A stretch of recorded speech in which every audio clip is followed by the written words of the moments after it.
Hi అండి, అందరు బాగున్నారా? Welcome to my channel. ఈరోజైతే పొటాటో కుర్మా అయితే చేస్తున్నానండి. ఉల్లగడ్డ కుర్మా చపాతీ రైస్లో చాలా బాగుంటుంది. మీకు నచ్చితే ఒక్కసారి ట్రై చేయండి.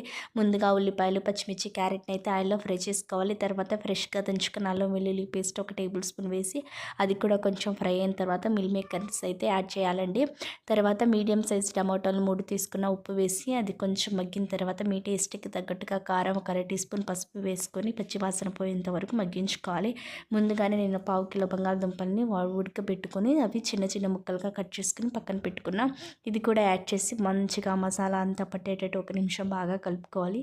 తర్వాత గ్రేవీకి తగ్గట్టుగా 1 గ్లాస్ అయితే వాటర్ తీసుకున్నానండి. ఇది కొంచెం ఉడికిన తర్వాత 1 టేబుల్ స్పూన్ ధనియా పొడి, 1 టేబుల్ స్పూన్ ఎండు కొబ్బరి పొడిని అయితే యాడ్ చేశానండి. ఎండు కొబ్బరి పొడి వేసడం ద్వారా గ్రేవీ అనేది చిక్కబడుతూ చాలా టేస్ట్గా ఉంటుంది. ఇదంతా బాగా కలుపుకొని 1 నిమిషం పాటు ఉడికించుకుంటే రెడీ అవుతుందండి. వేడి వేడి రైస్లో తిన్నా, చపాతీలో తిన్నా చాలా బాగుంటుంది. మీ వీడియో మీకు నచ్చితే లైక్ చేయండి, షేర్ చేయండి.